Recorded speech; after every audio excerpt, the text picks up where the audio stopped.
Hi, it's the Homework Tutors coming to you with 5 tips to help you with your kids during this time of school closure, which probably will go on for the rest of the school year, most likely.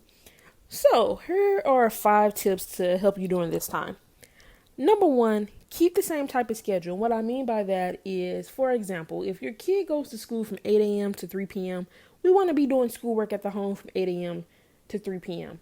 Now, I know they don't have to get up early, so if you want to sleep in a little bit later and get started a little later, getting started at 9 o'clock is fine.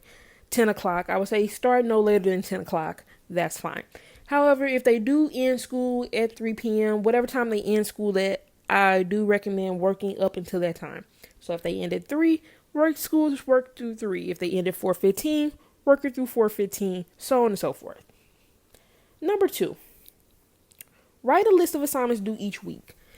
So I got a chance to see how the teachers are giving some of the work out. And it appears they're going to be giving it out for a whole week, all the lessons for the week, and letting you know what assignments are going to be due.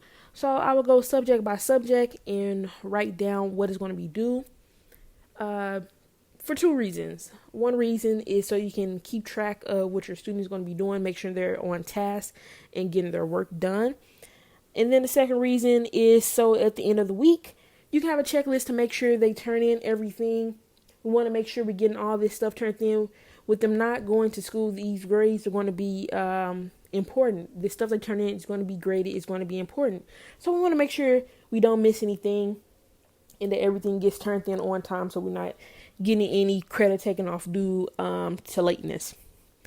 Number 3, you want to make sure you create a work area where the computer is, or a tablet if they get the work done on a tablet. Basically, my point here is make sure they have their own little section. This is very important for the elementary school kids because them having their own little section lets them know that it's school time, it's time to get ready for school, and help them get focused. If you can avoid the kitchen table, I would recommend that. Even if that means if they don't have their own desk or a separate desk, even if that means going out and buying a little folding table, I recommend get the little wider folding table. Usually costs about $14 at Walmart or Target, and putting a chair in so they can have their own little section. And this section should be where they always go to get their schoolwork done, so they can get focused. Once again, this is more so really important for the elementary age kids. Number 4, if the student doesn't have enough work from school, find an educational program for them to use. Now, hopefully, the kids do have enough work from the teacher. And keep in mind with elementary school kids, you're going to have, in between those school hours, you're going to have an hour to, you can stretch it up to 90 minutes if you want to, blocked off for playtime / recess and lunch. So hopefully they have enough schoolwork. If they don't have enough schoolwork, find educational programs. There's a lot of educational programs out here. One, for example, is IXL. That's a good program because they cover different subjects and they cover by topic. So if you know your child needs some extra help on a certain topic, that'll be a good website to use. We have Cool Math. It's a bunch of different stuff out here. Some quick Google searches will lead you to that.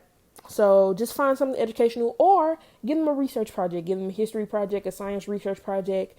Have them work on that and then let them know at the end of the week, or give them a due date or something where they're going to have to present either PowerPoint presentation or write a report. Just something educational to keep them in learning mode. Lastly, number 5, make sure you have at least 45 minutes of silent reading.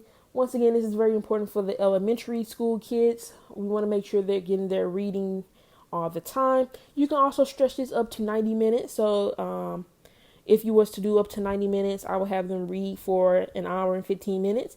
And then the last 15 minutes, they can write a summary about what they read, or you can have them read for like an hour and then use 30 minutes or hour, however you want to do it.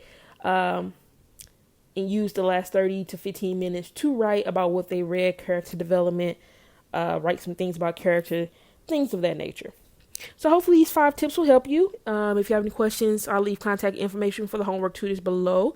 You can go to our website if you're interested in any homework tutoring services to help fill in some gaps. We'll be more than happy to assist. Until next time, later.